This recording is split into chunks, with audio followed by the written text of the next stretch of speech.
Hello, everyone, and thank you for joining us for another episode of Spooky Chicks and Horror Flicks. We are your hosts, Emma. And I'm Allie, and I'm a shoemaker by trade. You'll get it later. Are you? I'd like you to make me some shoes. I'll clean them, too. Can you make some with giant gold buckles? Yes, I can. Perfect. If you guys don't know us, or if you're tuning in for the first time, we are best friends who are avid film lovers and even more avid horror film lovers. So we like to review our favorite horror films and have a nice little beveragino while we do it. And we also would love if you guys could follow us on our social media platforms. You can find us at Spooky Chicks and Horror Flicks on TikTok and on Instagram. And we also have a Patreon as well if you are interested in supporting the podcast. And today we're reviewing the 1993 Leprechaun. I'm very excited. I love this film, so I can't wait to discuss it with you guys. But there is a little bit of a warning. We dive deep. So if you haven't seen it and you don't want to have spoilers or anything, go watch it. And if you don't care, keep listening. We love you. But anyways, Emma, what have you been up to lately?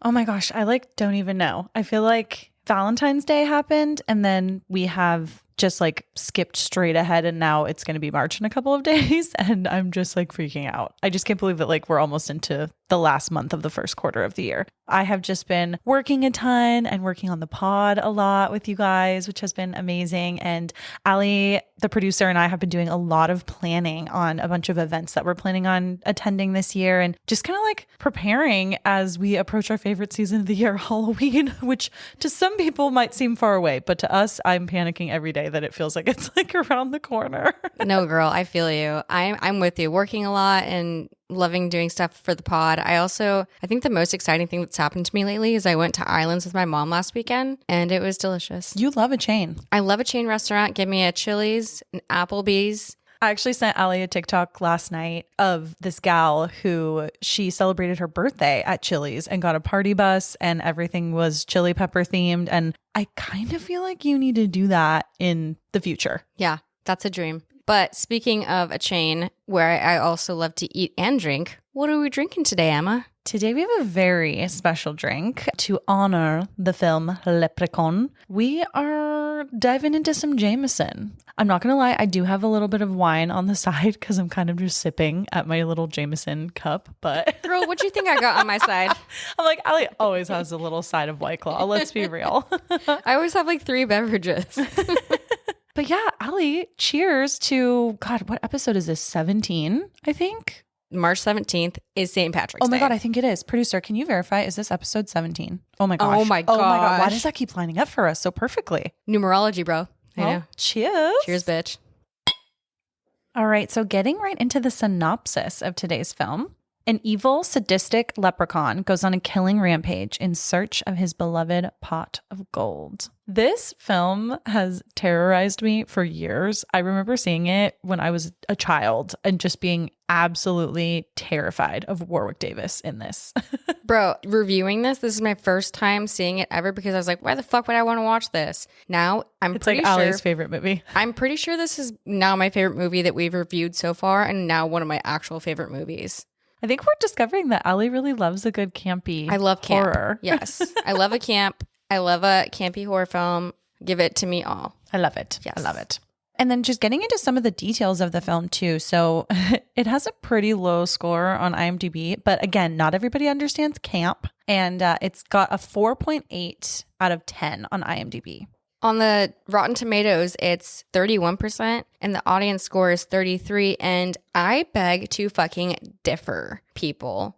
Do you not understand how golden, get it? Ooh, thank you. This movie is, it's so golden. I also love that this film was written and directed by Mark Jones. And if you don't know him, he has some pretty iconic films under his belt. Not only just including The Leprechaun, but he also made a film shortly after The Leprechaun called Rumpelstiltskin, which is also a horror film that I encourage everyone to watch. Maybe we'll review it at some point. I feel like that's like parallel to Leprechaun, no? They're in the same universe, I feel like. They're like basically the same, but same, but different, you Yeah. know? And he also was inspired to do this film after watching a Lucky Charms commercial. And he's like, there are no scary movies about leprechauns. I love that. We Brilliant. love an original plot. Is he in marketing? Yes, maybe he is. Original thoughts too. Love that. Love it. And then diving into some of our top build cast here. So first and foremost, I think kind of our two top players in this film, so to speak, is we have the debut of Jennifer Aniston as Tori. And this is her feature film debut. And just a year after this film was made, she would become literally a household name as part of the ensemble cast of Friends, which is kind of crazy. That's pretty nuts and iconic. And good for her. We love some Jen Ann. But also bringing it back to the 7 degrees of either Sam Rockwell or Justin Long. She was in the breakup with Justin Long and he plays an iconic character. Wait, was Justin Long in the breakup? Yeah, he plays the art gallery like receptionist. Oh my God. Marilyn Dean, please hold. Oh, Ali. I know. Oh God, that was amazing. Yeah. Wow. Okay, yeah. You're welcome. God, he really fucking does. He's so great. God, we just love him. This is now a Justin Long podcast. And then moving on to another top build cast member is the actual iconic Warwick Davis, who plays the Leprechaun in this film. He is also super famous for being in a film called Willow. He was also in, I believe, almost all of the Star Wars films, and he plays different characters throughout. My favorite character in Star Wars is Wicket. He plays Wicket. And something if you want to mention about George Lucas and how he was actually contracted during this time to be in some Star Wars films, but George Lucas is like, boo, you can do both. Be Leprechaun and in these Star Wars films. Yeah, and George Lucas actually has a special thanks credit because of Warwick Davis being allowed to be in this film as he was under contract, which is just so goddamn cool, just knowing how classic and it's become like culty almost, like the Leprechaun series has been. Speaking of culty in a very different way, he's in fucking Harry Potter. I was going to say that too as well. I believe he plays not only one of the goblins that works at Gringotts, but he's also one of the professors too. Yeah, which is super cool that he has like multiple roles in Harry Potter, which I love. Professor Flitwick, the charms professor. But he was also sorry. The producer was really upset that he was a banker at Gringotts. No. Yes. Yeah. So I said that. Basically, he loves gold. Oh my God, he does love gold. Wow, I love that. And then we also have Ken Olant, who plays Nathan, and Mark Holton, who plays Ozzy. And you guys might know Mark. I feel like if you see his face, he's been in several films and a little bit of smaller roles, but he was in A League of Their Own, which is one of my top favorite films of all time. Me and my mom love that movie. Really? He plays like the older kid at the end of the movie when they're all adults. And then he's also in Pee-wee's Big Adventure, which I kind of forgot about as well.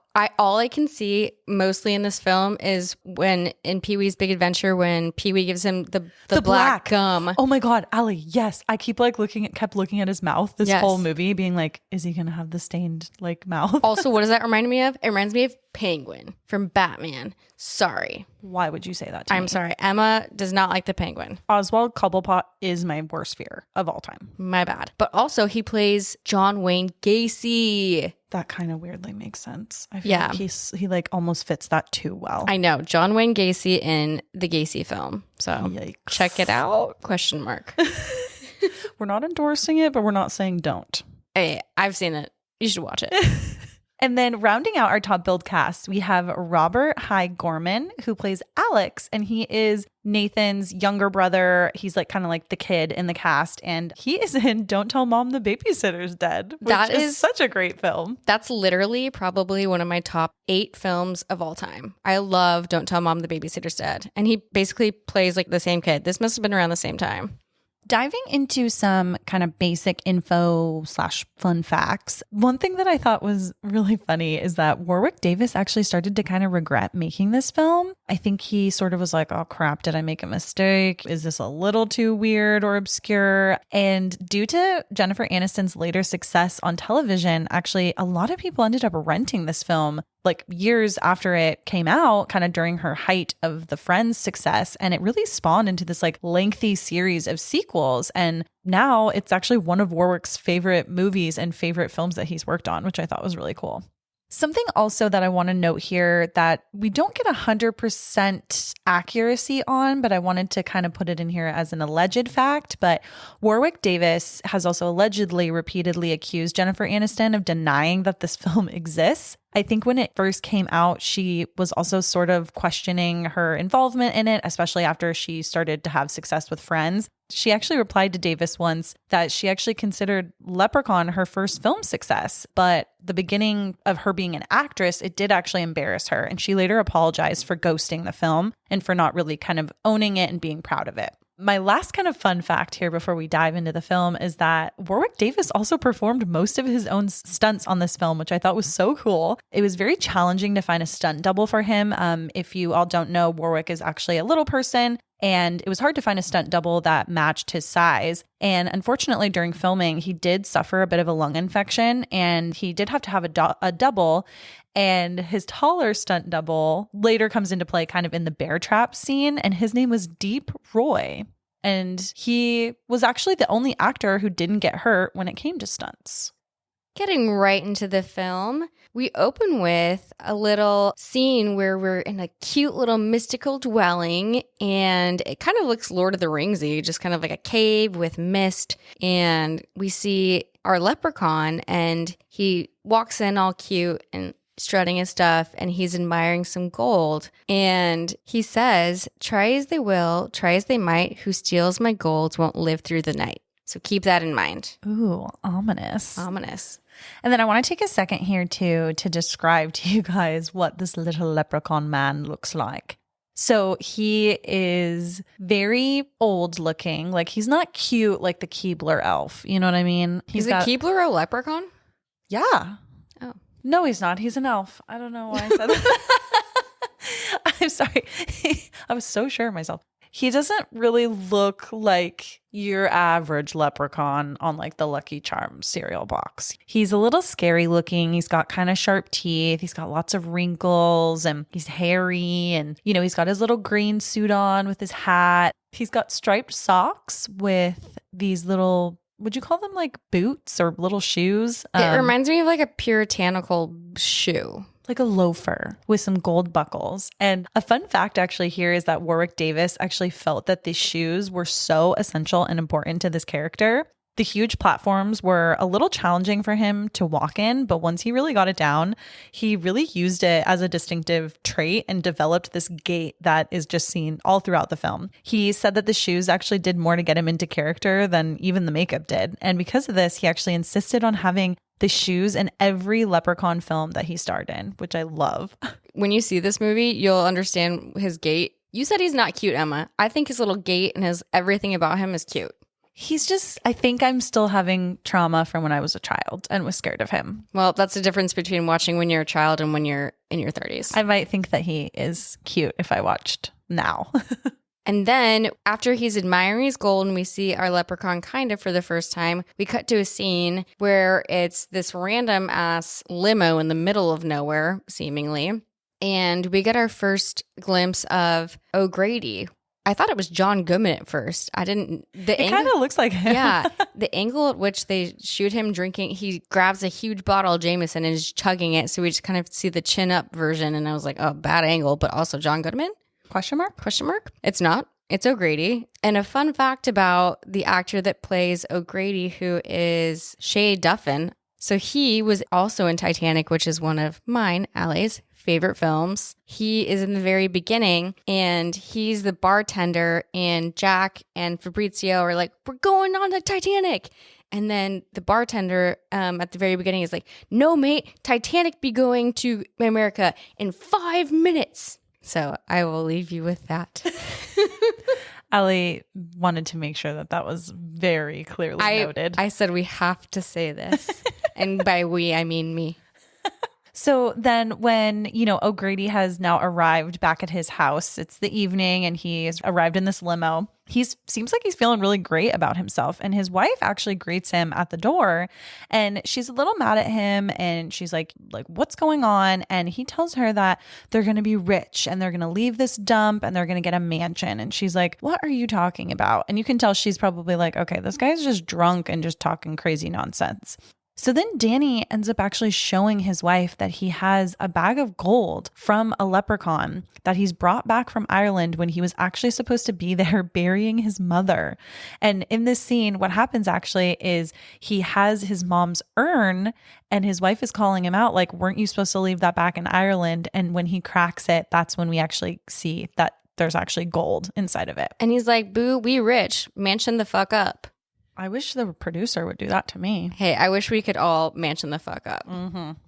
So then later on, as Danny's wife is making some tea, she kind of hears what she thinks sounds like a child's voice coming from some of Danny's luggage. I think it's like one of his briefcases or something. And it's really weird. It sounds like a kid saying like, please let me out of here. Like it's really hard to breathe and blah, blah, blah. And she's super confused. So she goes to try to open it and it kind of like busts open. And we actually get like this first look at the leprechaun and he was like impersonating a child's voice. What I will say about that is not related to leprechauns. I don't know much about leprechaun lore, but I kind of love them because they're funny and cute. But demons often impersonate voices. And we see a lot of that throughout this film is the leprechaun impersonating voices. So keep that in mind. So that's what's happening here.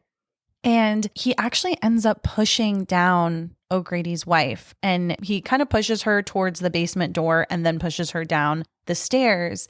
And he all the while is screaming at her, I want me gold now. And Danny is kind of nowhere to be found at this point. And then once he comes back into the house, he hears his wife's voice asking where he hid the gold. And then we actually see that the leprechaun kind of comes into frame and he's holding the tea that she made and he's mimicking her voice. Before that, he was even like, I smell some badass tea. And he's like, no, I'm going to go get the tea and then play with his dead wife. He's probably like so stoked, like, we're rich. I'm about to have some tea. I'm about to bang my wife. Let's do it. So then Danny immediately goes to find his 4-leaf clover and he tries to use it almost kind of like a crucifix against the leprechaun, which I actually really enjoyed. I'm also like, who the fuck just has a 4-leaf clover? I mean, if you're that Irish, maybe. Okay, Irish community, let us know. Yeah, tap in. Let us know. And Danny also grabs a gun that he has and he actually does try to shoot the leprechaun and they have a little bit of this like cat and mouse chase and they get actually down into the basement where unfortunately Danny finally discovers that his wife is down there and that she is dead. Something has happened and it was obviously the leprechaun. And Danny actually ends up shooting the leprechaun just enough to where he's pretty immobilized. And then he is able to actually grab the leprechaun and put him into this like storage crate that he has down there in the basement. And he nails it shut and then also puts that 4-leaf clover on top. And he's like, you're not going to be able to get out of here with this 4-leaf clover. The continuity of the levels of which when the leprechaun, he can get hurt at the same amount. And like, it just depends on the scene, how much it like affects him. And I'm like, producer would say it's a movie magic. Okay. I have to get past that.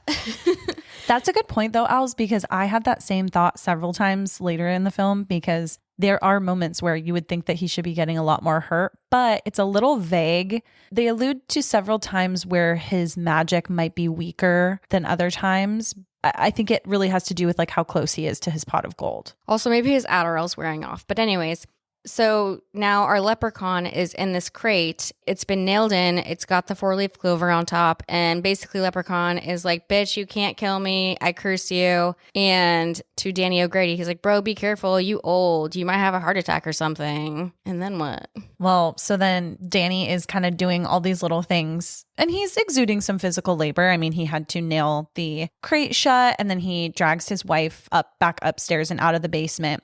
He actually starts to lay some gasoline down because I think the point is that he's going to try to like burn the leprechaun or like burn the basement. he starts to feel really unwell. You can just tell he like looks really sweaty. He's kind of stumbling a little bit. And right before he's about to light the match and throw it down into the basement to burn the leprechaun, we hear him say, "Burn in hell, you little green bastard." But then before the match goes down, he actually collapses and the match goes out. Convenient, huh? And then we jump to a lovely shot. It's an aerial shot of a Jeep going through some beautiful mountains. And what color Jeep it is? It's red. And I have a red Jeep. My family has a red Jeep. That was my first car. So love that for me. And the song that they're playing as this aerial shot's going is like a country song about four-leaf clovers. And I was like, is this on Spotify?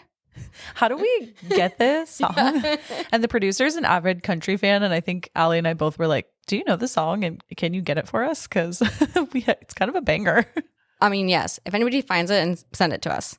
We see the two people who were in the Jeep. It's a father and a daughter. And that's Jennifer Aniston and her father. Tori is her name. She's talking about how she's like, we're in New Mexico. And he's like, well, it's North Dakota. And she's like, well, it's not LA. And then they arrive to the house that they've now procured. And I'm questioning, is she used to LA? What's the circumstance that they've been now sent to North Dakota or moved to North Dakota? And why is she so bougie? And I have all these questions, but it's a movie. Yeah, we don't get a lot of backstory of like, why are they here? Why was she forced? Couldn't she have just stayed in LA if her dad had just bought a random house in North Dakota to come fix up? Or did she live in LA maybe with her mom and now she's spending some time with her dad in North Dakota and he's taking her along? We don't know. These are all questions, hypotheticals, but we would love a backstory, maybe a prequel. I would love a prequel, and then maybe we'll learn some more in the sequels. I know nothing more about the sequels. So yeah, I don't know a ton about the sequels either. So this is where our brains go, people. So then, like Ali alluded to, they kind of arrive at like a pretty beaten down house. And it is actually the same house that O'Grady had in that very first opening scene. And Tori's dad ends up telling her that this is the house that he just bought. And, you know, he got a really good deal on it and they're going to fix it up. They start kind of walking through the house and, you know, it's very dirty, very unkempt, and there's spider webs everywhere. And they actually make their way down to the basement. And I love this one line. Her dad reiterates, he's like, you know, honey, I got a really great deal on this house. And she says, from who? Dracula? I loved that. Yes. It made me giggle. Tori is just not happy with what bad shape it's all in. And I think that they see a tarantula while we're down there. And she's like, absolutely not. I am calling a hotel to make a reservation. She's like, Dad, you can stay here and clean this place up, but I am moving on and you can come visit me at the hotel. She runs out and she's got this big ass red cell phone, mobile phone is what she calls it, I think. And I think she calls it a portable phone. Oh my gosh. Even worse. So she's calling the hotel and then she runs into Nathan, this hot ass man who just is like showed up in a trunk. White Claw and Jameson, you guys. He is there as one of the handyman. And she explains that there are spiders and blah, blah, blah. This house is fucking gross. And Nathan is like, I think it's funny how girls are always afraid of spiders. Fuck that. I had a pet spider growing up. Okay. It was a tarantula too. He was cute as fuck. Have you seen their eyes up close? Tarantulas are cute. This can be a tarantula podcast. I'll do it. Should we get some? I'm not opposed. Like a mascot? Mm-hmm. Okay. Oh my God. Wouldn't that be cute? Anyways, so fuck right off with that, Nathan. Basically, Tori is not going to back down from a challenge and she feels like her femininity is being challenged a little bit, but Tori decides to stay. And then at this point, we actually get introduced to Nathan's younger brother, Alex, and their friend, Ozzy. And Alex and Ozzy have a really interesting relationship. It's kind of alluded to that Ozzy may have some learning disabilities or just like developmental disabilities. And even though he's a bit older, him and Alex are basically best friends. I kind of equate this to the relationship between Lenny and George in Of Mice and Men. Alex seems like the more sophisticated, intelligent one, and Ozzy's kind of a sweetie patootie. And he's talking about wishing on stars. Like, you know, you can wish on stars. And Alex is like, stop talking about fucking stars and magic and shit. And Ozzy is wearing a paintbrush button down with overalls. So I'm loving these outfits. I love the costume department's decisions here. And also in this scene, Ozzy is chewing gum. And I just really couldn't stop thinking about the black gum from Pee-wee's. Totally.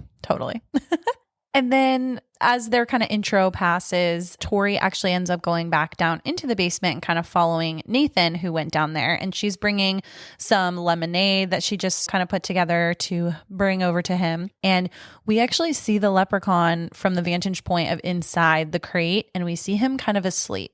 But things are rocking around. There's been movement in this basement now for the first time in 10 plus years. Nathan kind of challenges Tori a little bit and is like, what if we open this crate? And as they're actually right about to open the crate, and this is where they would literally discover the leprechaun for the first time, of course, they get interrupted because they hear a scream coming from Ozzy. And they rush up to go see him, and he has now been covered in blue paint. So they're like, Ozzy. Oh, Ozzy. Oh, Ozzy. So they're like, go clean up inside. And he's in the kitchen now trying to wipe off the paint, which he did super quickly and easily. Movie magic. And then we start to hear kind of a child's voice that's singing Twinkle, Twinkle, Little Star. Also, remember how he's just talking about stars? So he's kind of intrigued. And it leads Ozzy to the basement. And he's attracted to the crate where he also hears that same kid's voice that he's like, it's like, please let me out. Please let me out. And Ozzy actually knocks the 4-leaf clover off the box. And then suddenly the fucking leprechaun can break out of the box. And I'm like, okay, well, is a 4-leaf clover that powerful? But apparently it is. Strength in clovers. And I'm like, here's my question. The leprechaun has been in this crate for 10 years. How has nobody cleaned the basement, and how has this not happened before? Good questions. Thank you. Yep. And Ozzy freaks out, and he has a little bit of an altercation with the leprechaun. Nothing too crazy. The leprechaun tries to do some more damage, but he says, oh, my powers are too weak. And then That was good. was it not like that bad? That was so I know, good. thank you. So then Ozzy freaks out, runs back upstairs out of the basement, and he's running straight to the crew. I'm going to call like their little group the crew. That's literally what I call them too. That's perfect. And he's like, there's a leprechaun in the basement. This is like the first time we've heard someone really like kind of say it, I guess, like out loud. And so they all go down in the basement. They're trying to amuse Ozzy. They're like, okay, let's go see. And of course, they don't find anything. They do hear a little bit of noises, but it honestly just ends up being a rat and nothing crazy. So they just don't believe Ozzy. And Well, they're like, oh my gosh, that's your leprechaun is a rat. And they're like, Ozzy, quit making up stories, quit making up lies. And so it's kind of a bummer that they don't believe him. After the scene in the basement, the entire crew goes back outside, and Ozzy sees a rainbow, and he's like, yeah, bitch, fucking leprechauns and rainbows. Let's go find the end of the rainbow and see if we can find a pot of gold. And Tori is like, oh no, I'm going to stay back here and paint with my boo, Nathan. They get booed up so fast. But Alex and Ozzy go to try and find the end of the rainbow to see if they can find a pot of gold. And they actually do find the end of a rainbow, which Crazy. Unheard of. Sound off if you've ever found the end of a rainbow, because I don't think I've ever met somebody who has. That would be so fucking crazy. And near the end of the rainbow, there's a cool ass old truck. How convenient, There's also no backstory to the truck. Yeah, it's just like kind of out in the middle of nowhere property. And for some reason, they're like, yeah, let's investigate. I probably would too. Actually, I probably won't. Wouldn't. Like, I would not do that, I don't think. I would. You would? Mm-hmm. Okay. I think I'd be too scared. Even though I talk shit, I'd probably be too scared. But they're investigating the truck, and they find a piece of gold. And then out of nowhere, a huge ass sack of gold appears. I'm like, how did that happen? Did Leprechaun will it into power? Mm-hmm. I don't know. A lot of questions here. And Alex is like, finders keepers, bitch. This leprechaun can suck my dick. He's like, this is mine now. And Ozzy's like, the only way I know how to check if it's real is if I bite into it. And he fucking just does. It's not logic at all, but it's campy. Let's keep that in mind. This is a campy film. And Alex is like, we can't tell anybody else about this sack of gold. We're rich now. We can't tell anybody else about it. Ozzy's like, why? And Alex is like, I want to get you that operation on your brain so you can be normal. That gave me so many daggers. It's so sad. Yeah. And I think like one thing we kind of glazed over too is that Ozzy, when he's biting the gold, he actually ends up accidentally swallowing a piece. Oh, yeah, that's important for sure. Yeah. And it's so funny because Alex is like, nice going, Jaws, which I thought was kind of funny too. So now Ozzy has ingested this gold. I'm not sure if that's even physically possible.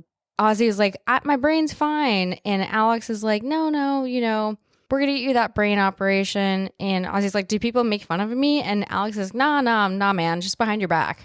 He's like, not to your face. Yeah. And then we get back to the house and then we see Nathan and Tori. And now she's a master painter as well. So she's helping Nathan paint the house. Alex also says that he wants to keep one piece of the gold with him and that they can leave like the rest of the sack hidden somewhere because he wants to take one piece with him because there is a coin store in town and he wants to get it tested. And so they decide that they're going to hide the rest of the gold behind the well or like in the well, so to speak. And then so back at the house, we see Tori. Now she's back with Nathan and she is actually grabbing a can of paint for him out of the truck. And it's kind of weird. She kind of feels something like caressing her legs from underneath the truck. And she automatically thinks that it's Nathan, which freaks me out a little bit. Because like, why would you automatically think that the guy you were with has now climbed down to the bottom of the truck and is deciding to caress your legs that way? I think he could have put the moves on in a lot of different ways. And she then turns around and she sees that Nathan's still actually painting the house. And she's like, what the actual fuck? She's like, Nathan, I thought you were rubbing my leg. And he's like, would you let me? Okay, predatory. I know. This is 20. I mean, now it's 2024, but still. And the dad comes out and is like, what happened? What happened? And then they start to hear cat sounds. And they're like, oh, okay, that's probably what scratched you. And then they continue to hear it. And they're like, oh, it's in the tree. Let's go rescue it or whatever. And her dad says he's going to go look for the animal. And he finds a tree that he's hearing these like cat noises coming out of. And he actually sticks his hand into one of those like hollow holes within a tree. Who the fuck does that? Hello? Why would you ever do that? I'm sorry. That's asking for rabies. Yeah. And also too, there's like probably spiders and all kinds of things you don't want to put your freaking hands in there. And lo and behold, he gets bit pretty terribly. We don't see exactly what bit him, but we know at this point that it was the leprechaun pretending to be a cat. And they all decide that he needs to go to the ER like as soon as possible. And so they actually all load into the truck and something. What I will say about the truck as marketers, the name of their paint company is Three Guys That Paint. Love it. Straight to the it. point. Yes. Straight to the point. Great marketing, boys. And one other thing to point out, because it kind of comes into play later, is that this truck does not operate perfectly all the time. And that Alex, the little brother, he has to pretty often go to the front hood of the truck where the engine is and make some like adjustments to make it start. And so they have to do that. They get the car started or the truck started. And as they're leaving, we actually see the leprechaun and he has somehow procured a tricycle. He goes into the barn and the barn comes into play a lot. And I call the barn the leprechaun's like lair Mary Poppins bag, Agatha Cromwell's bag, where he can just find whatever the fuck he needs in there and just pop right out and do it. It's his like resource bin. Yes. Wow. I need a resource bin. But he gets his tricycle and I'm like, okay, it's giving The Shining. It's giving Saw. We already said we're like, this would be the perfect opportunity for us to procure a tricycle because we could definitely use it in so many ways with all these different films. Totally. And I'm just going to give one shout out to my mom. And she said this could be the Tricycle Express rather than the Polar Express. That's one of three I've got for you. This is why we love Lisa. One of three. So then as he finds this tricycle, he kind of tries to like ride off after them. And then the next scene here is we are in town. And as Tori's dad is being taken to the hospital and, you know, Nathan and Tori are kind of taking him in, Ozzy and Alex take the gold coin and they're going to go get it examined by that coin expert. And the coin expert kind of takes a look at it and he's very interested in the coin and kind of how they got it. And he asks that if he can keep it actually for the night to study it. And one fun fact that I have here actually is that this coin shop that was used in the movie was actually next to the cafe diner also used in the movie. And this is like a real place. And it has since merged and the door to the coin shop is now actually the entrance to the diner. But the Saugus Cafe is still standing to this day. And it's over 130 years old and said to be one of the oldest restaurants in Los Angeles County, which I thought was kind of cool. Did they merge it just because of the movie? I don't know. I didn't really read any reason why, but maybe it was owned by the same person and they thought coin shop diner combo. What a combination. Field trip? I think so. I think we should go. But also, doesn't the coin shop dude kind of look like a leprechaun, but a John Heater leprechaun? Yes. John Heater as a leprechaun. 100%. Thank you. Well, an older John Heater leprechaun. Yep. Oh, yes. So while the coin guy is actually kind of studying it, after Ozzy and Alex have left and he's kind of by himself in his coin shop, he actually hears a little tricycle bike bell and he's confused as to like where it's kind of coming from. And he tries to investigate, and we actually see the leprechaun come out and attack him, and he wants his gold coin back. He's really upset. And the leprechaun actually grabs a pogo stick and he knocks the guy down, the coin guy, and he pogo sticks on his chest. And then I have in my notes, and shines his shoes, ? I love Leprechaun because I'm saying Leprechaun because that's his name, right? Not the Leprechaun. So if I call him Leprechaun, Leppy, that's what I mean. Sorry, I keep saying the leprechaun, but maybe I should just say leprechaun. I don't know what to say, so bear with me. Leprechaun has pogo stick to the dude's chest. He's dead or dying. Leprechaun says he'll bounce back in no time. And I love Leprechaun for his puns, his wit, his marketing skills. Hallmark is calling. We love Leprechaun. I feel like you might actually be in love with him. I think I might be. Wow. Wow. Sorry, Kevin. So then, but right before the leprechaun actually leaves this coin shop, he actually sees like a little kid's car. Those like little vehicles that now in the more like modern days are powered by like batteries or what have you. I don't know what this one was powered by, but it's a little on the older side, probably like an 80s car. And he steals it from the coin shop and he drives it down the street. LOL. I just love, like, you know, in like Ocean's 11, when you need that one person that can get whatever the fuck you need anytime, he's that dude. You need something that can create a diamond, he's got you. You need a tiny ass car for a leprechaun, he's got you. He is just full of the things you need. Yes. And as he's literally driving down the street, he actually passes by a cop who ends up pulling him over. And this is where we're going to start to get into a very interesting scene with this cop and Leprechaun. The cop, when he pulls him over, initially thinks that he might be a kid wearing a mask. And he's kind of like, okay, stop with the ruse, like take the mask off. And then they obviously get into a little bit of an altercation, and the leprechaun actually attacks the cop and ends up chasing him into the woods. And they actually shot this chase scene a little bit later once they got the green light to add a little bit more gore. And I'm going to get to that part in just a second. But this scene was originally supposed to be a lot shorter, just super straight to the point. But they really wanted it to be a little bit more drawn out. And I think it makes it a little more fearful because the cop he's sort of been grabbed in the face by the leprechaun and is bleeding. And then later on, after this chase ensues, the cop rests for like a hot second next to a tree. And I know, Allie, you have a note on this. Yeah, I'm like, Leprechaun is like not anywhere to be seen seemingly anymore. And the cop rests against a tree stump. He's like, oh, thank God, thank God. And he's like chilling. And I'm like, why not keep fucking running, dumbass? Go back and get in your car and drive off. Yeah, go anything but just rest. I get it. Like, I'm a tired girly too, but keep fucking running. And as he's like, oh my gosh, I'm so happy. This is over. We see Leprechaun just kind of bounce down onto his neck. And it's like a WWE slam. And he kind of like attacks him more. Does he break his neck or like? He snaps his neck. Yeah. Then later back at the diner, we have a shot of just Nathan and Tori, and they are, waiting for Ozzy and Alex to meet up with them in town as they've just taken Tori's dad to the hospital.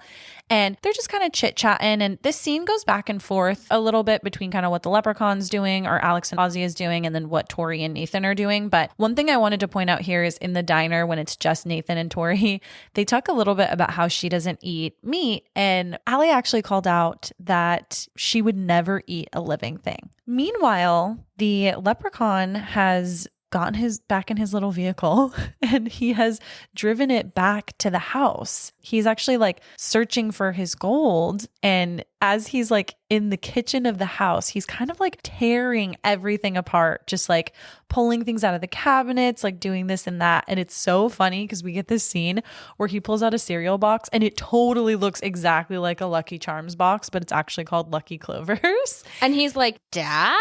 He's like, oh my God, friends? Like, what's up? No, he literally says, Oh, does he say dad? Yeah, he's on the box as a leprechaun. He's like, Dad? Really? Yeah. Oh my God, I totally missed that. I And love then that. he also finds a hand mirror in the kitchen, which is super fucking weird. And I thought at first he'd be like, oh, but he's like, ooh, ah. Yeah, he's like, He yep. loves his reflection. He's like, yep, I still got it. Hottie. He starts to bring a bunch of the shoes, like from the people who've just moved in, into the kitchen, and he starts to clean them. And I'm like, what is this shoe fetish? I didn't know that was part of like leprechaun lore, but he's like gathering all these shoes and shining them, and they're all super organized. Maybe he should be a closet organizer. I'm not sure. Or like I don't know. Well, and he does say it somewhere in the film. I forget if it's during this scene or maybe way earlier, but he goes, I'm a cobbler by trade. So like he's literally a shoe cobbler, which is so cool. So he am loves I. it. Oh yeah. Sorry, Remember? I forgot. I forgot. And then back at the house, the gang actually comes back and they immediately notice that the house has been trashed. So they don't see the leprechaun anywhere, but still everything is trashed all around. And they're trying to clean up the place a little bit. And as they kind of finish cleaning up the kitchen, they actually hear the tricycle bell. And, you know, it's Nathan and Tori at this point that hear it. And as they turn the corner trying to investigate, they actually see that Ozzy has it. Then a couple minutes later, we actually hear the bell again. And this time it actually isn't Ozzy. And we see that the bell that he had in his hands is actually sitting next to him on a table without him touching it. And so all of them, the whole crew, they're super confused. And they kind of are still looking around because they're hearing things and, you know, they're just kind of like wondering what's going on. And so like Ozzy's like, Alex, do you think you could kill a leprechaun? And Alex is like, fuck yeah, man. I just love that. I'm like, this confident young man. So confident. The age of 10. The ripe old age of 10. And like they keep hearing these bell sounds. And Nathan is like, I'm going to go outside to investigate. Everybody stay here.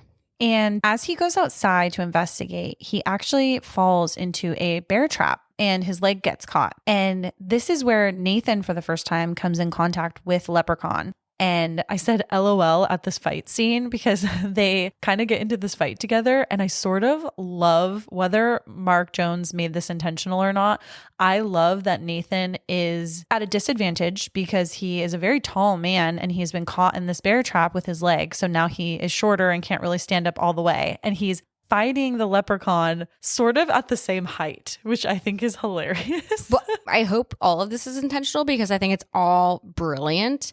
But also how Leprechaun is now, he's like, haha, I got you.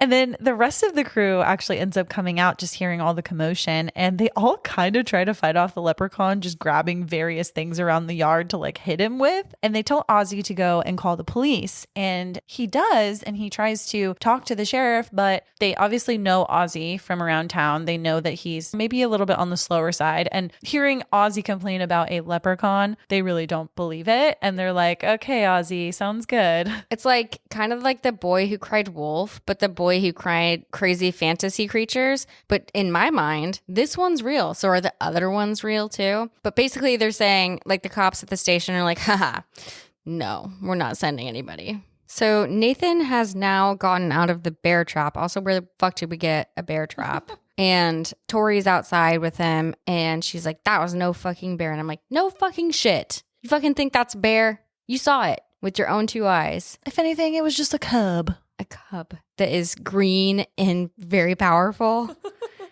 I don't know which one's scarier. I'm not sure which one I'd go to battle with more. I'm a first girl, so that's actually not a problem. She's like, irrelevant. Yeah, irrelevance. Excuse me, judge irrelevance, yes. So now that he's out of the trap, we go back into the house to help with Nathan's leg. And Ozzy is like, so did that look like a leprechaun to you guys now? And Tori's just like, bro, go get a first aid kit. And I'm like, how do they not all now realize I've never met a leprechaun, so I might be like in doubt or like a... You're just not an expert maybe on the subject. Right. But like, I'm not well educated on it, but if I saw that, I'd be like, that's a fucking leprechaun. No, it's not a rat. It's not a cat. And couldn't they all just like agree on what they saw? Totally. And like, let's not doubt Ozzy because he's kind of the hero of the movie. If anything, I feel like, Allie, you and I would be like, Ozzy, bro, you were fucking right. No, I know. And like, what other mythical creatures have you seen around here in North Dakota? And tell them because we would like to see them.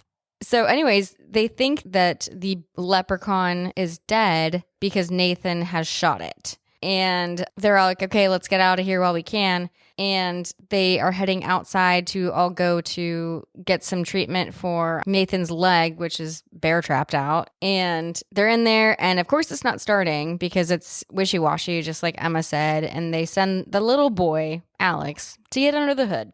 And then once he opens the hood, we get a cute little woohoo of a leprechaun. And I'm like, my cat would go in there too. It's such a cat move. And he's got like all the wires in his hands. Yeah. Like he's clearly like fucked with the truck.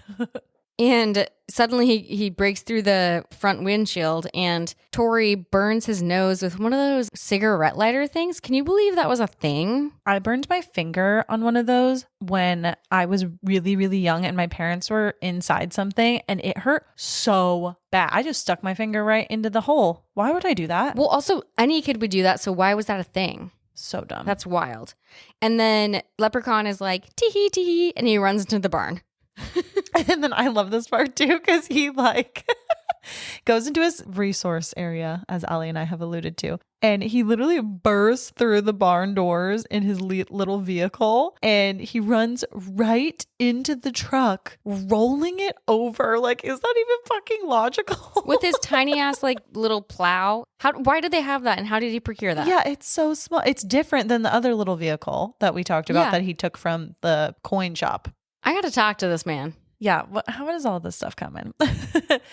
As he gets that out of the barn, he runs it into the truck and it flips over. And then somehow, some way, within that very short amount of time, the entire crew has gotten out of the car safely and unhinged. And they are hiding in bushes. And Mr. Leprechaun is like, hee, where are you?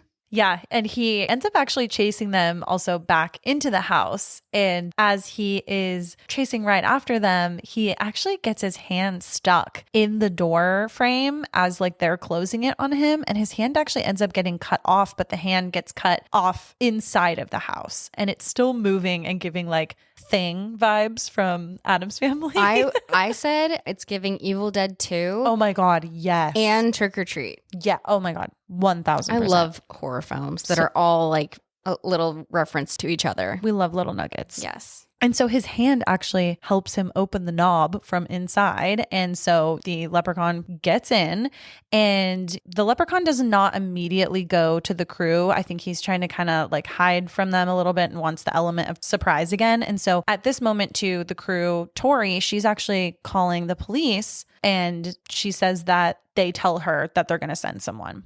And then we see this small short scene of the dispatch, and he calls the sheriff on duty who's kind of out on patrol, Sheriff Trippett, who is the same sheriff that, if you recall earlier, the leprechaun snapped the neck of. And we actually see that the leprechaun has somehow gotten into the vehicle of the cop and is impersonating his voice, acting like he is getting the correspondence from the dispatch. Well, he's mimicking that voice. He's like, I'll be at the scene in 3 minutes, bros. If I need your backup, I will hit you up. Yeah. So essentially like, don't worry about sending anyone else. Like, I got it. And then in the house, obviously the crew is freaking out. And Tori is kind of arguing with the boys a little bit. She's like, it was not a leprechaun that attacked them. Like, girl is still in denial. And Ozzy asks about the gold that he and Alex found in the rusty car. And this is actually the first time that Tori and Nathan are hearing of the gold at all. And so they're like, wait, Ozzy, what did you say? And Alex and Ozzy have to end up telling them about what they found in the rusty truck out on the property and how they were actually saving a piece of it to take to the gold, store, and how they wanted to use all of the gold to fix Ozzy's brain. Then they try to make a plan for Tori to essentially try to go to the well to grab the gold. So their plan here is like, okay, we know that this gold is in existence now. Alex and Ozzy have told them like where it's hidden. Let's see if we can get that gold. And they end up trying to prep her with a shotgun. And I actually read a fun fact that Jennifer Aniston had never like handled a shotgun or cocked a gun or anything like that. And she actually does it pretty well in the film, which I love. Okay, so after Tori has cocked her shotgun, she goes. Why you gotta say it like that, dude? Cocked. She goes to the well and she is trying to bring up the bucket that has the gold before, the leprechaun finds her or, attacks her or anything like that. And as this is happening, she actually is able to grab the gold. And right as she grabs it, the leprechaun actually materializes. And she immediately is like, I've got your bag of gold. Like, here, I will give it to you. And I love this part. He grabs the gold and he's like, oh my gosh, me powers are returning. And then he grabs her and gives her a little kiss on the cheek. I didn't catch that kiss. I only caught it actually on the second time because it's very brief. It's very fast. Was this there the entire time? Did we see it? I don't know if we saw it a ton, but it was definitely alluded to in the beginning when Ozzy and Alex find the gold because they are like, we're going to just hide it. I don't think I don't think we saw it. I don't think they even talked about the well. Yeah, you could be right. I love little problematic errors, but I also love this movie. So I'm here for it. So yeah, basically she's like, here's your gold. And he's like, smash. Yes. Love it. That's what the kids say is smash. Is that what the kids say? That's what the kids say. And they mean it like, fuck yeah, smash. Let's go. And then Mr. Leprechaun is with his gold and Tori goes back inside and she's like, don't worry, everyone. I gave it to him.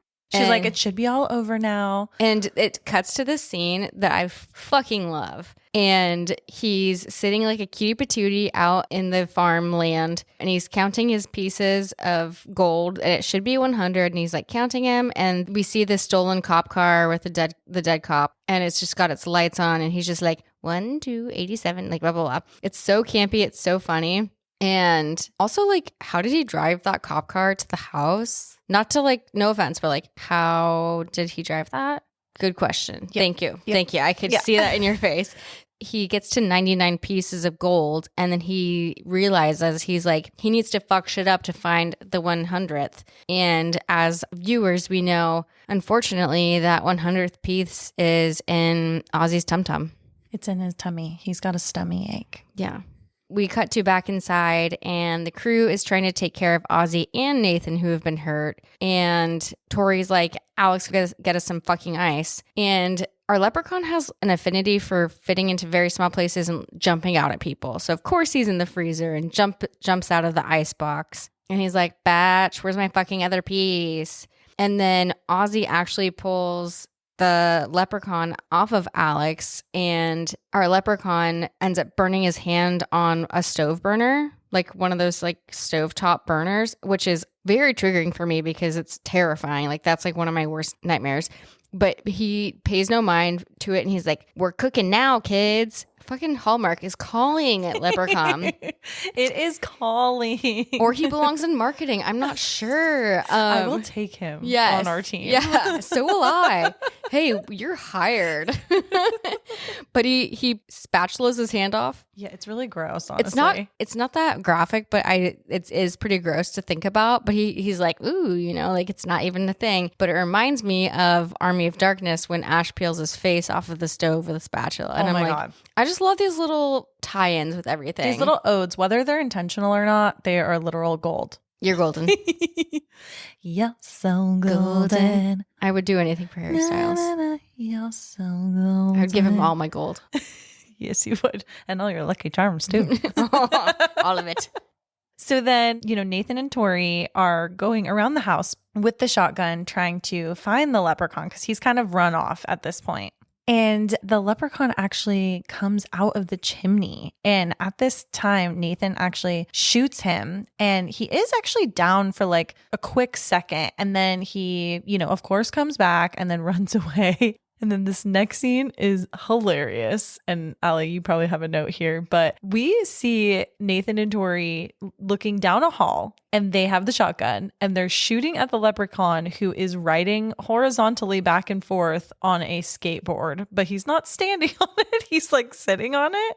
And it is fucking hilarious. It's so funny. Also, for a sec there, he sounds like Wicket from Star Wars. He's the voice he makes sounds like Wicket. It's the most adorable, funny horror scene I think I've ever seen. Well, one of them that I've ever seen. He's just having a grand old time. He's like, hee hee, tee hee, hoo hoo. And then so the leprechaun is essentially just tormenting the crew, and he keeps asking for his gold. And he's like, where's me gold? Blah, blah, blah. And then out of nowhere, the phone rings and Tori answers it, and it's the leprechaun, and his hand actually comes through the phone. And this is an amazing ode. I mean, I don't know if it's an intentional ode or if it was just inspired by, but when the leprechaun's hand pokes through the phone, this was actually hugely compared to a similar scene from A Nightmare on Elm Street. If you guys remember, the director, Mark Jones, said that it was never necessarily intended to be an homage, but it really kind of emulates that same scene in A Nightmare on Elm Street where Freddy Krueger's tongue comes through the phone. And the effect was actually created using a foam rubber hand that Gabriel Bartolos operated with a cable off of screen, which I thought was kind of a fun fact. It kind of reminded me of Scary Movie. I don't remember if it's 1 or 2, and he's like, do you need a hand? Take my strong hand. Oh, God, that is... You're welcome. I know you love those movies. I do love those movies. We should do those just for fun one day. I'll kill you. And obviously everybody freaks out, and then Ozzy admits to the crew that he has the last piece of gold in his tummy. And he's like, O'Grady would know how to kill it. And I'm like, wait, is he alive? So we learned that O'Grady is potentially alive in a rest home within the town. And I was like, I straight up thought he was dead. I think like all of us kind of think like, we're like, okay, that guy clearly collapsed in the very beginning of the film, but I guess we didn't get any resolve of whether he did die or not. I think somebody said he had a stroke and then they just put him in a home. Yeah. And then they start to try to distract the leprechaun as they leave for the rest home. And like they go outside again and they're getting into the red Jeep. Why didn't we do this beforehand? I mean, my only thought is that maybe the Jeep just doesn't have as much room as like the truck would. But yeah, like if the Jeep is also a newer vehicle that's more trustworthy and you don't have to crawl into the hood to make it start. Also, that's a 5-passenger car. It's a movie. Okay, don't forget. Okay, don't forget. I know, I had to remind myself. But so this is probably one of my favorite scenes in the film. As they are going to get into this Jeep, they bring out a box of shoes and start throwing them at the leprechaun that's outside. And the leprechaun's toxic trait is his OCD won't let him get to his final goal of getting the gold. He needs to fucking clean them. So he's like, oh, this shoe is dirty. Oh, this shoe is dirty. They're just throwing shoes and he's like cleaning them. And then they just fucking get away. He's got a shoe fetish. Something interesting is that only Tori goes to town to go to the nursing home to try and find O'Grady. Like, why the fuck wouldn't everybody bounce the fuck out of there? Like, I don't understand. That did not make any sense to me either. Like, if you guys had a chance to escape and go to town where there's way more help and you're not in this house in the middle of nowhere, like, what? Also, the town doesn't seem helpful at all from what we've seen so far. That's true. That is problematic. And then we have this iconic scene of Mr. Leprechaun procures some rollerblades. I think they're roller skates, right? They're the ones that have like 4 wheels on them. What's the difference? The blades are the ones in the straight line. Oh, okay. Well, he has something with wheels on it. Yeah, he's skating. he be skating. And he's like, hoo-hoo, I'm chasing after you. And he maybe not seasoned in skating. And he runs into a fence and we got a perfect little leprechaun imprint in the fence. But then he's like, oh, no worries. I'm back out. And he starts chasing Tori down the highway in his roller skates, blades, whatever. And I'm like, you're such a cutie patootie. I just love you. He's been resourceful in getting to and from town. We will say that. And I actually have a fun fact about this too. Allie, I don't know if you looked this up when you were researching, but Warwick Davis was actually a speed skater. And so what the fuck?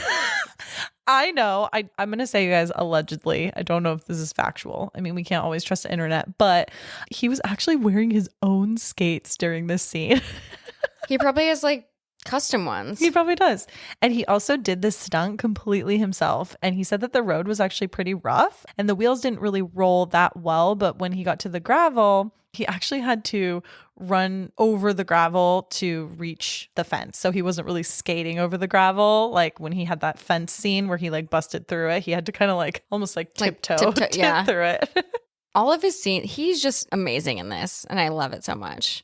Anyways, he's like, a fence, no problem. I just went through that. Shake it off. Let's keep going. And then we see Tori at the nursing home that O'Grady is supposedly at. And she goes up to the front desk and the on-site security is asleep at the front desk. And I'm like, dude, you have one fucking job. You have one job. And so Tori, she kind of peeks through the records and sees what room O'Grady is in. Which I appreciate in this scene because I will say, and I'm sure you guys can agree with me, there are lots of times in movies where this kind of a similar scene will happen and people just know automatically what room to go to. And it's like, how do you know what room to go to? So I appreciated that they included this little nugget of her finding a list of the rooms so that she could actually find out what room O'Grady was actually in. Same. But also, like, you have one job, dude. And then she's walking down the halls trying to find the room that he's assigned to. And the cinematography here kind of reminded me of The Shining. Just, I'm not sure why. It just, like, the movement, the angles. Almost like gives you vertigo a little bit. Yeah.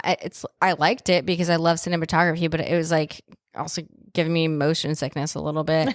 I made a note right here. Why has nobody hysterically sobbed in the crew yet? Like, I would have been like, fuck that. Out of all of those characters, how has nobody like been like crying? Can I answer that? Of my thoughts? Shock? I was going to say, one, shock that they're dealing with a fucking leprechaun. I think they're still trying to like maybe wrap their brains around it. Number two, nobody has gotten super seriously hurt or been killed. I think if someone was killed, that would be like a whole different story. And I know as someone who's like really close to my dad, I was kind of happy that her dad is still in the hospital while all of this is happening. So he's in like safekeeping and he's like not having to deal with the leprechaun. Is he in safekeeping? I mean, I guess we don't technically know, but we can assume later on in the film that he's okay. Okay. Yeah. So Tori finds O'Grady's room and we see a shot of a wheelchair with a seemingly older person sitting in front of a window or whatever. And it's from behind. So we can't see the dude's face or the person's face. And we're meant to think it's an old man, but we're smarter than that. We know this film. Who is it, Emma? It is Leprechaun, and he is so cute.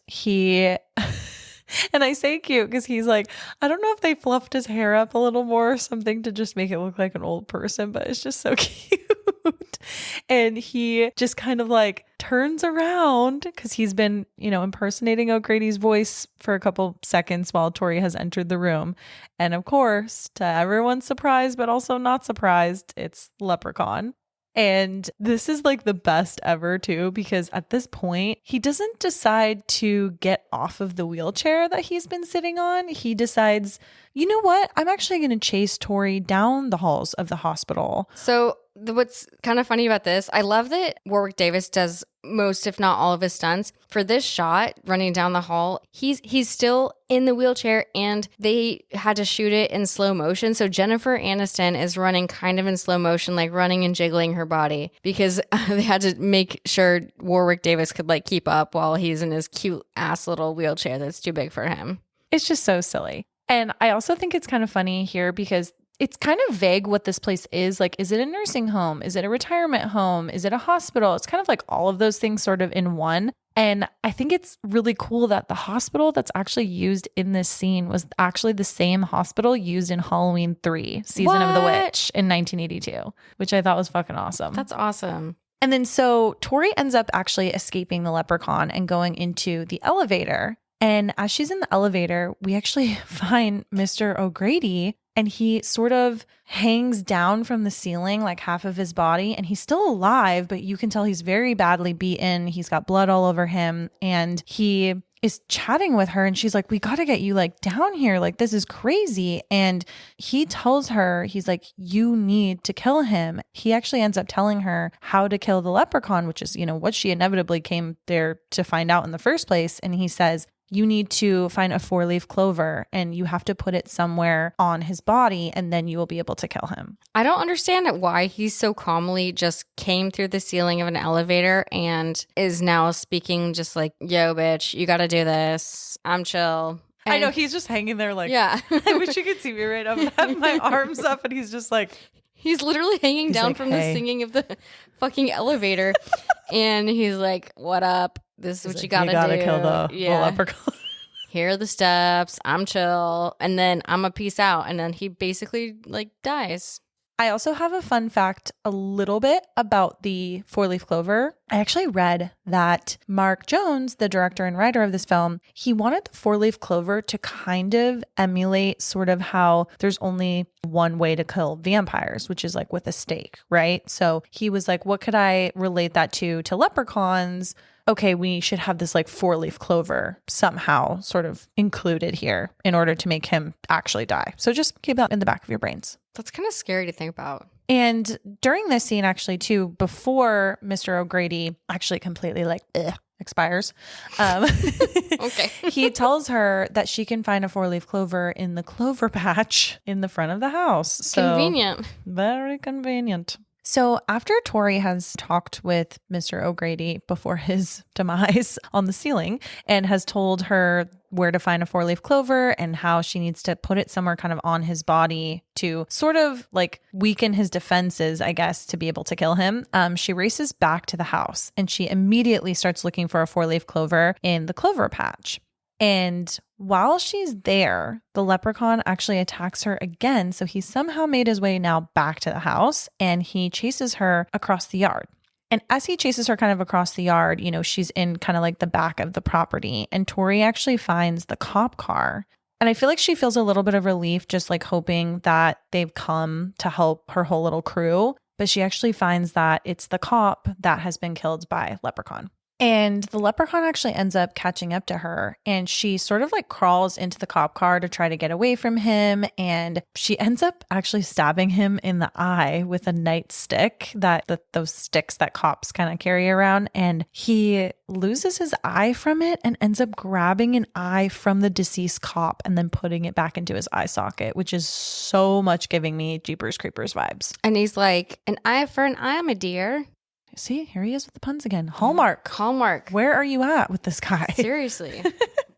So the guys, Alex, Nathan, and Ozzy, they actually end up kind of showing up and sort of helping her out and saving the day a little bit. They save Tori by blasting the leprechaun again with a shotgun. So he's been shot several times in this film. And I think Ali alluded to it earlier. It's like, where is the line of like what affects him and what doesn't? But anyways, they all try to find a four-leaf clover after they've kind of blasted him with the shotgun, while Alex tries to kind of go and set up a booby trap in the barn. So now, who the fuck would let a fucking 10-year-old or whatever, a young child, go back into the barn, which is the Mary Poppins purse of a leprechaun? Like he's come out of there several times. Yeah, and then we see his little feet dangling. So he's in there trying to like do a booby trap. So then we go back to the field of four-leaf. What's a not four-leaf clover? Like just a clover field. Oh wait, isn't that a movie?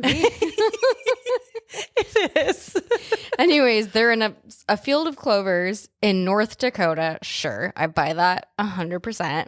And Tori is getting frustrated and she's like, where the fuck's a four-leaf clover? How are we going to find a fucking four-leaf clover? And Ozzy is like, it's okay, we'll find one if you just believe. And Tori is like, basically, I'm sick of your optimism. Like, we're in a fucking field in North Dakota. And Ozzy again just says, if you believe, it'll happen. And Tori says, I believe. And what I'm going to say is that is like the Polar Express. When he says, I believe, he rings the bell and it rings for him. I'm crying. Anyways, so I can relate anything back to the Polar Express. You're welcome, everybody. Before you move on, Ellie, I also want to point out there's kind of a fun fact in here about this Cloverfield clover patch situation. So what, did it poison everybody because it looked like a fucking nuclear? No, but good guess. It was actually planted on set and lit with green light to make it stand out and make it look kind of magical. So kind of a cheap way to make it stand out, which I thought was actually kind of cool. And when it came to the actual four-leaf clover that Tori ends up finding, they actually had to glue an extra little leaf on it. Oh, that's like sad. I kind of like would have loved if someone actually found one and then it was used in the film. Dude, I used to have clovers in my garden at home and like I used to look for them all the time. Did I find it? No, obviously, because I'm not lucky. But to me, the patch looked like the color of like the slime from being slimed at Nickelodeon Choice Awards. Yes, 1000. That's a great comparison. But and it also like illuminated on Jennifer Aniston as Tori, and I was like, is she okay?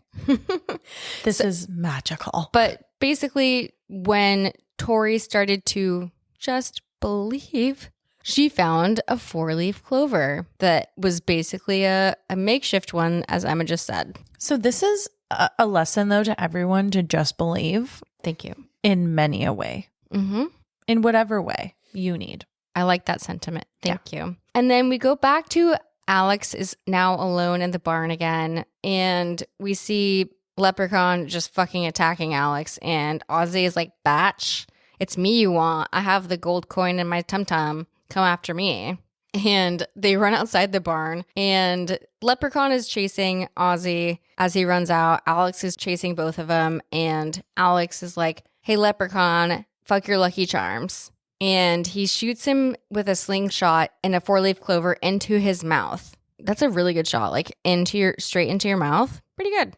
And it also reminded me of It at the very ending of It. It also reminded me, and this might be a little bit niche, of in Coneheads when they go to Ramulak and they have the scene where Valdar, he uses a makeshift golf club to like shoot a stone into the back of the monster's throat. Anyways, I love that film. Wow, I gotta watch that again. And just like Ali said, Alex shoots that 4-leaf clover into the leprechaun's throat and is like, fuck your Lucky Charms, which we love. And then the gang actually sees the leprechaun kind of start to deteriorate and he gets really like gross. It almost starts like melting a little bit. And it reminded me of when the gremlins melt. Yes. And Gremlins. Totally. I was totally. like, oh, are they similar? The producer said it kind of reminded him of Raiders of the Lost Ark as well, which is also a good comparison. And Leprechaun actually falls down the well. And Nathan starts to pour a little bit of gasoline into the well. And he ends up actually kind of like lighting it on fire and it blows up. Here's my question. It's a stone well with water inside of it. Would it actually blow up? Probably not. I don't understand pyrotechnics, so this could be totally logical. So then the cops for real end up actually showing up kind of as like the sun is rising and it's like kind of assumed that everyone is safe. But then we hear in this final scene of the film, we hear the leprechaun and he has this like kind of really great last line. And he says, I'll not rest till I have me gold, curse this well that me soul shall dwell, till I find me magic that breaks me spell. He says basically, I'm coming back for you fuckers. And then Fiend.